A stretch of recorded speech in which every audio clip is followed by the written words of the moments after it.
बिस्मिल्लाहिर्रहमानिर्रहीम। अस्सलाम वालेकुम। क्लासेस का हमारा 19th लेक्चर है जिसमें हम न्यू चैप्टर को स्टार्ट करेंगे। बच्चे पिछली दफ़ा हमारे चैप्टर कंप्लीट हो गया था, उसकी सिर्फ ऑब्जेक्टिव वाला पेज रह गया है, वो आप लोग खुद से सॉल्व करेंगे, खुद से उसको फिल करेंगे। जो पेज नंबर है 30, आगे चलते हैं पेज नंबर 31 पे।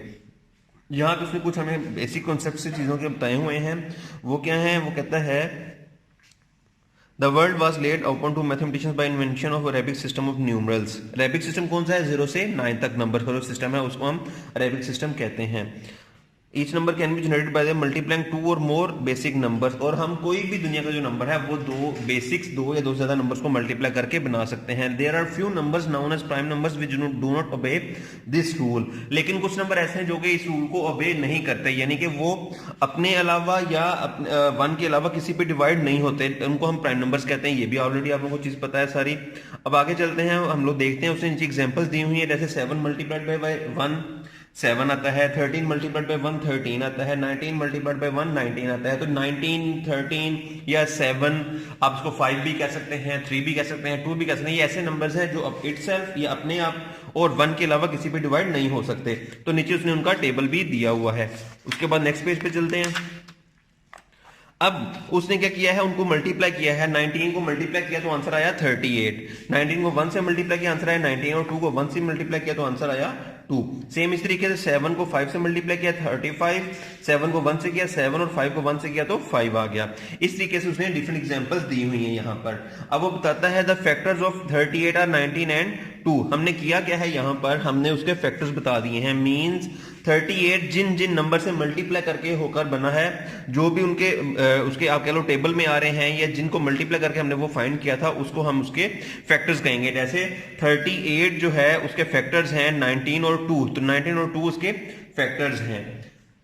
दोबारा मैं बता देता हूं क्या कह रहा है इसके। वो जब दो नंबर, दो या दो से ज्यादा नंबर्स को मल्टीप्लाई करके आंसर फाइंड किया जाता है, तो वो उस नंबर के फैक्टर्स हो जाते हैं। क्या हो जाते हैं? उसके फैक्टर्स। यानी 19 और 2 38 के फैक्टर्स हैं। The factors of 38 are 19 and 2। तो अगर आपको पूछा जाए कि किसी भी नंबर के फैक्टर्स क्या होते हैं, तो आप क्या बताएंगे? आप वो नंबर्स लिख देंगे जो कि उसको पूरा पूरा डिवाइड करके आते हो।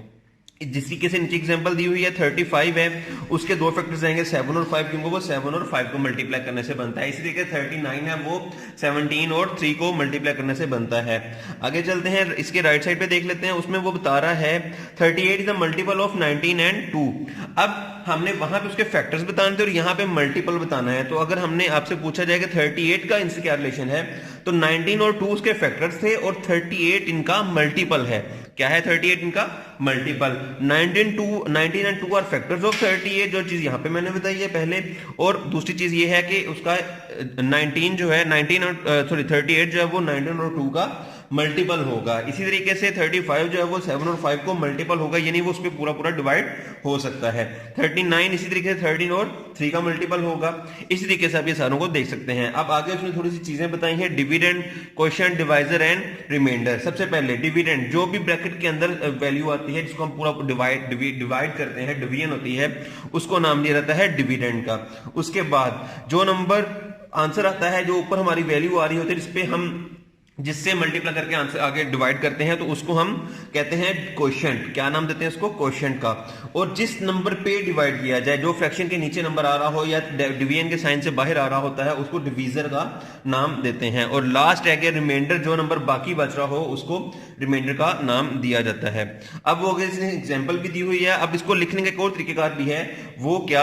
अब अगर आप देखें तो हमने जब डिवाइड किया तो हमारे पास 5 को 17 से मल्टीप्लाई करके यहाँ पे 2 रिमाइंडर आ रहा था। तो अब आप इसको कैसे लिख सकते हैं? मल्टीप्लाइड 17 मल्टीप्लाइड बाय 5 और प्लस 2 इसके अंदर करेंगे तो हमारे पास 87 आ जाएगा। इसी को उसने एक रूल की फॉर्म में लिख दिया है, डिविडेंड, यानी ये जो नंबर है किसके इक्वल होता है? Quotient multiplied by divisor.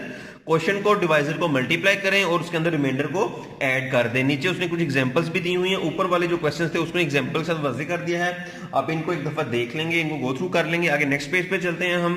Page number है 33। A number that divides, factor की डेफिनेशन आ गई है। Number that divides another number dividend completely without leaving a remainder is a factor of that number। वो कहता है अगर एक नंबर को दूसरे नंबर पे डिवाइड किया जाए तो वो पूरा पूरा डिवाइड हो जाए, कुछ भी बाकी ना बचे, रिमाइंडर ना आए या रिमाइंडर 0 आता हो, तो वो नंबर उसका फैक्टर कहलाएगा। ये फैक्टर की डेफिनेशन हो जाएगी, जैसा कि ऊपर एग्जांपल में भी वाज़ेह कर रहा है। 35 जो है वो 7 5 30 होता है, रिमाइंडर कुछ नहीं आएगा तो ये उसका फैक्टर है। 5 7 35 होता है तो ये भी उसका फैक्टर हो जाएगा। इस ये डेफिनेशन थी हमारी। इसके बाद आगे नेक्स्ट पेज पे चलते हैं।